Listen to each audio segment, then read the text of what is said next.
Hey, how's it going, guys? I'm Giorgio Tsoukalos of Ancient Aliens, and today I'm playing Never Have I Ever. Is it possible that offshoots of a certain species occurred over hundreds of thousands of years? For over a decade, one man's face became shorthand for a certain kind of internet joke, a wild hairstyle, a raised eyebrow, and 4 words that launched 1,000 memes. I'm not saying it was aliens. But look at Giorgio Tsoukalos today, and something has clearly shifted. He appears less often as the breathless on-camera guest firing off theories, and more often as a name buried deeper in the credits: executive producer, curator, brand owner. The show that made him famous is still running. He is still attached to it. But the way he shows up has changed. So what actually happened to the internet's most memeable theorist? Did the mockery finally catch up to him, or did he simply get smarter about how fame gets spent? Let's find out. Stay with us, because the real story here isn't really about aliens at all. It's about what happens when the internet decides to laugh at you, and you decide to cash the check instead of fighting back. To understand where Tsoukalos is now, you have to go back to where none of this started with a television camera at all. It started in a gym. Born in Lucerne, Switzerland in 1978, Giorgio Tsoukalos grew up with Greek heritage and a restless curiosity that had nothing to do with extraterrestrials. In his teenage years he immigrated to the United States, eventually enrolling at Ithaca College in New York, where in 1998 he earned a communications degree. It's a detail almost nobody brings up when they talk about him, but it matters, because everything that came after was built on the instincts of someone trained to understand audiences, narratives, and how to hold a room. That training got its first real test not in television, but in bodybuilding. From 1999 through 2007, Tsoukalos worked as a promoter for IFBB-sanctioned bodybuilding competitions, including events connected to Mr. Olympia, the sport's biggest stage. Between 2001 and 2005 he served as producer and contest director for the San Francisco Pro Grand Prix, one of the circuit's marquee events. This wasn't a hobby. This was years spent learning how to build spectacle, manage larger-than-life personalities, sell tickets, and keep an audience emotionally engaged through hours of live programming. Long before anyone knew his name, Giorgio Tsoukalos was already a professional showman. He just hadn't found his subject yet. That subject arrived through a childhood fascination that never left him: the ancient astronaut hypothesis, the idea, popularized decades earlier by writers like Erich von Däniken, that extraterrestrial visitors influenced early human civilization. While still building his bodybuilding career, Tsoukalos was quietly laying the groundwork for a second one. In 1999 he became editor of Legendary Times, a niche magazine devoted to ancient astronaut research, a role he held until 2008. It gave him a publishing platform, a network of fringe researchers, and critically, practiced turning a niche obsession into something that looked credible, structured, and ongoing. Then, in 2009, everything converged. The History Channel launched Ancient Aliens, initially as a documentary special before it grew into a full series, and Tsoukalos became one of its central recurring voices, eventually credited as a producer on the show as it expanded into a permanent fixture of the network's lineup. By his own account and by every industry record available, he has appeared in the show consistently for over 15 years, racking up credits across the flagship series and its various spin-offs and specials, stretching all the way into 2026. For a while, that was simply the story. A niche theorist found a mainstream platform, and viewers ate it up. Ancient Aliens became one of the most reliably rerun shows in cable history, the kind of program you'd stumble onto at 2 in the morning and somehow still be watching an hour later. Tsoukalos, with his animated delivery and unmistakable hairstyle, became the face people associated with the entire genre of what if history is wrong programming. But somewhere in that success was the first crack, not a scandal, not a lawsuit, nothing that would make headlines. It was smaller and in its own way more dangerous. The show and the man fronting it had become a punchline. Around 2010, screenshots of Tsoukalos' mid-sentence, hair standing dramatically on end, began circulating online with a simple caption format: a wild claim, followed by aliens. The meme spread across early meme aggregation communities before making its way into the broader internet bloodstream. It wasn't cruel exactly, but it was reductive. It flattened a man who had spent over a decade building expertise, however contested, into a single freeze-framed expression. Dictionary.com would later describe the meme's function bluntly: it mimicked the tone of absolute conviction Tsoukalos used to present far-fetched claims as settled fact, and the internet found that tone endlessly, effortlessly mockable. For most public figures, That kind of viral reduction is a slow-motion career injury. Being turned into a punchline usually means people stop taking anything you say seriously, including the things you got right. Historians and skeptics who had already been critical of the show's premise now had a cultural shorthand to point to. Tsoukalos wasn't just a fringe theorist anymore. He was the meme guy. And the question heading into the next chapter of his career was simple: does a reputation like that recover, or does it define you forever? Hold on to that, because what Tsoukalos did next is the part almost nobody expected. Most people who get turned into a meme try to distance themselves from it. Tsoukalos did the opposite. In a 2015 Reddit Ask Me Anything session, he addressed the joke directly, telling users he considered it an honor to have been embraced by internet culture in that way. Rather than treating the meme as an attack on his credibility, he treated it as free distribution, a caption that had done more to put his face in front of new audiences than any marketing budget ever could have. That single decision, lean in, don't push back, became the blueprint for everything that followed. Instead of fighting the caricature, Tsoukalos started building a business around it. Merchandise featuring his image and catchphrase began appearing at conventions and online stores. He became a fixture at AlienCon, a fan convention built directly around the Ancient Aliens brand, where he doesn't just appear, he sells out panels, signs books, and runs a vendor presence that includes his wife's handmade jewelry line alongside his own publications. He continued expanding Legendary Times from a print magazine into a broader publishing and research brand tied to the Archaeology, Astronautics, and SETI Research Association, positioning himself not just as a TV personality but as the public face of an entire research organization, real or contested, depending on who you ask. His media footprint widened well beyond History Channel reruns.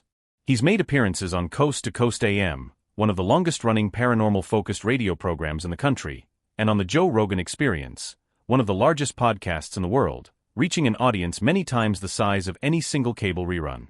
Each appearance did double duty. It kept him relevant to a fringe-curious mainstream audience, and it reinforced the same persona the meme had already made famous, except now on his own terms, in long-form conversation instead of a single freeze-framed reaction.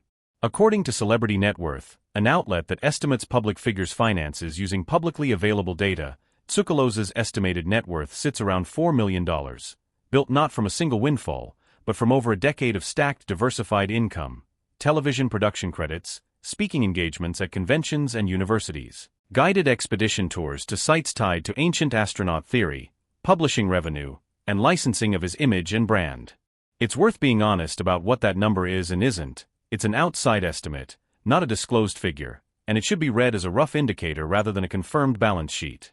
But even as an estimate, it tells a clear story. This was not a man riding a single lucky break. This was a slow, deliberate accumulation, built the same way he once built bodybuilding events. One contract, one appearance, one ticket sale at a time. There's a quieter piece of this business, too, that rarely gets discussed. Tsoukalos is married to Crix Biebel, a glass and metal artist who designs and sells handcrafted jewelry. She has appeared alongside him at conventions like AlienCon, running her own vendor booth even as his panels draw the bigger crowds. It's a small, almost domestic detail buried inside a much larger media empire, but it says something about how Tsoukalos has approached his fame overall, less like a solo act chasing the spotlight, and more like a family operation quietly building parallel complementary brands. But before we get further into how deliberately this was engineered, it's worth pausing on the credibility fight that ran alongside all of it, because Tsoukalos' business success didn't happen in a vacuum. It happened while professional historians and archaeologists were actively, publicly pushing back. Ancient Aliens has drawn sustained criticism from the scientific and historical community for years, with critics arguing the show presents speculative, unsupported claims with the same confident tone used for established fact. Prominent skeptics, including science communicators who built entire platforms around debunking the show's central claims, spent years picking apart specific episodes, specific artifacts, specific evidence. For a show built on convincing an audience that mainstream history is missing something, having credentialed experts publicly and repeatedly say no, it isn't is a real threat. It's the kind of criticism that, over enough years, can quietly erode an audience's trust even if they keep watching out of habit. Here's what makes Tsoukalos' approach unusual. He rarely engaged those critics in direct, sustained public debate. He didn't spend years trying to win over academics who were never going to be won over. Instead, he kept doing exactly what he'd always done, showing up, staying enthusiastic, expanding the brand, and let something else do the heavy lifting of legitimacy: current events. Beginning in 2017 and accelerating sharply through 2023, the U.S. government's own posture toward unidentified aerial phenomena shifted dramatically. The Pentagon released previously classified footage.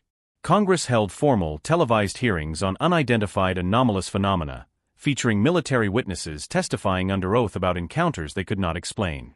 None of it proved ancient astronaut theory. None of it validated a single specific claim Tsoukalos had made on camera over 15 years. But it did something almost as useful for him. It moved the entire cultural conversation about, is there something to this, from the fringe toward the mainstream. Suddenly, taking the possibility of unexplained aerial phenomena seriously wasn't just something late-night cable hosts did. It was something senators did on the record, in committee rooms. Tsoukalos had spent over a decade positioned exactly where that conversation was heading. He didn't need to win an argument. He just needed the world to catch up to the room he'd already been standing in. But this is only the beginning of what's shifted, because the most interesting part of this story isn't the past. It's what Tsoukalos actually looks like today, in 2026, now that the joke, the criticism, and the government hearings have all collided into one strange cultural moment. Ancient Aliens is still on the air. That alone is worth sitting with. Most cable documentary series built around a single controversial premise burn out within a handful of seasons. This one is still producing new episodes and specials well over 15 years after it began, with Tsoukalos still credited as a producer and still appearing on camera, even as his role has visibly matured from excitable on-screen theorist towards something closer to a franchise steward, someone shaping which stories the brand tells next rather than simply reacting to a script in front of him. That evolution matters, because it's the most disturbing part of this story. To anyone who assumed the meme would eventually sink him, it didn't. Instead of being pushed out by ridicule, or forced off stage by academic criticism, Tsoukalos simply outlasted both. He didn't win the argument with historians. He didn't erase the meme. He just kept showing up long enough, and building enough parallel income streams, publishing, conventions, tours, licensing, speaking fees, that no single source of criticism was ever powerful enough to end the operation. That's the deeper pattern underneath all of this, and it's worth naming directly, because it applies far beyond one man with a distinctive hairstyle. In an attention economy, being laughed at and being remembered are often the same thing wearing different clothes. The meme that was supposed to humiliate Tsoukalos instead became free, permanent advertising, a piece of cultural shorthand that, over a decade later, is still putting his face in front of new 16-year-olds who've never seen a single full episode of the show he's from. Mockery has an expiration date. Recognition, if you can survive the mockery long enough, does not. There's a human cost tucked inside that pattern too, and it's easy to miss if you're only counting income streams and episode counts. Being reduced to a single expression, a single caption, for over a decade is its own kind of strange erasure, even if it made him money. Somewhere underneath the Aliens guy is a communications graduate who spent a decade in bodybuilding promotion, a magazine editor who built a niche publishing outlet from nothing, a man who has, by his own account, visited dozens of ancient sites across the globe in pursuit of a theory most of the academic world rejects outright.